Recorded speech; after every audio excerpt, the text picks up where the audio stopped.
Okay, hello, greetings and welcome.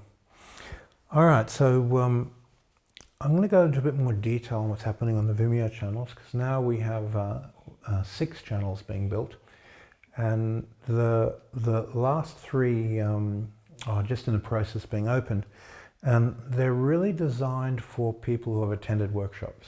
So if you've done the Evocation, Kabbalah, and the teacher training programs, that's where all your revision information is.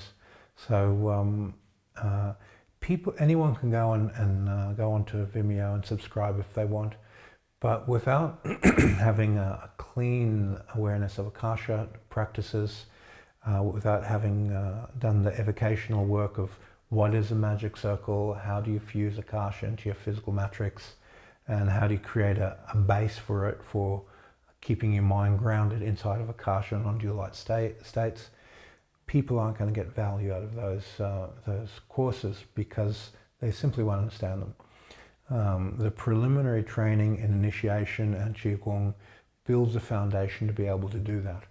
So you really need to have strong 3 transformations work, have a really strong relationship to Akasha, and grounding Akasha in the physical body so that you can pay attention to non-dual light states.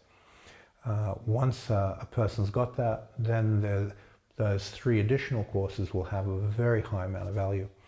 Now, the teacher training program is, it goes from fundamentals from the Qigong course on how to teach Qigong, how to transmit energies, how to frame the intrinsic energies and create new intrinsic energies, how to train and teach the initiation process so that you can saturate a person's unconscious mind with energy and then explain a technique to them, and people get a sense of almost like, oh, I know that. It's like a deja vu experience, like they've already had the experience, because you put the energy into the unconscious mind energetically, and then you verbalize and pull it up to the surface so that they can learn those exercises very quickly because they feel like they know them.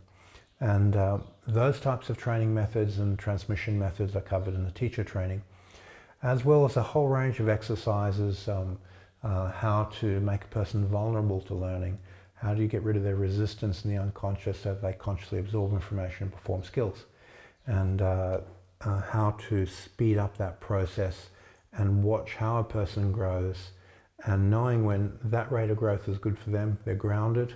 If you generate too fast a rate of growth, rhythm increases, but people become ungrounded, and what's healthy and safe and what's not. Very grounded people can learn at a much faster rate because of their groundedness. People who have ayahuasca drug history and holes in their aura, if you give them too fast of a learning rate, there's too much chaos in their field, too much rhythm, and you're basically robbing them of the chance to develop themselves, because it'll basically bounce off the path. So all these types of principles we'll be covering in that course. And each time I do a workshop on that topic, I'll redo the information from a different perspective. If I'm teaching a group of healers, it's very different to teaching a group of martial artists who are working more on the Fajin aspect versus people who are there for the initiation aspect. So depending on the audiences, depending on the way I present the information and the training principles, and who's going to be the primary audience for each one of those categories. So over time, I'll keep adding to those collections of videos and present everything differently. Now, when we're doing Kabbalah, for instance, each Kabbalah letter, I give a type of use case. You can use it for this type of effect. Affecting your consciousness. When you read a book, for instance, you'd use the letter A to defabricate, pull everything open, and get a more universal perspective to the information you're reading. And every letter has these different use cases.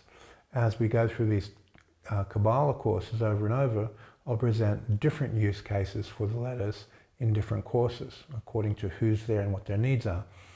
So those channels will get I won't say regular updates, but they'll get updates once to twice a year, depending on how many people I'm teaching.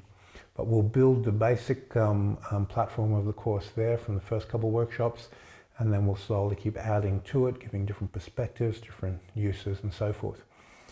The Evocation course,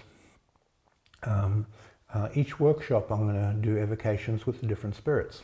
So as we go through evoking, let's say some courses I'll do more sun sphere spirits, and other courses we'll be doing more Mercury and working with Earth sphere. Every workshop will cover a few from each sphere, but it'll pull more towards one or the other depending on the people that are there and what their needs are. But what I'll definitely do is over time cover all of them. And again, this is only for people who have a very, very strong grounding in clairsentience, and they've got the clairaudience and clairfeeling skills and clairvoyant skills there, so that they can really tune in and get the benefit. If people haven't done the initiation work, that course really won't make any sense to you. It'll be, oh, how do I do this? Because your mental transference into various frequencies has to be very, very tuned in to benefit. So basically, the last 3 courses require number 1 and 3 to be really well developed. The Intrinsic Energies course isn't essential, it's more for martial artists, but the Qigong and the initiation, if you've developed those skills thoroughly, you'll get a lot of benefit from the last 3. If you have any questions about any of those workshops or the online training, just drop me a message and I'll be happy to answer your questions. Okay, thanks for your time. See you on the next video.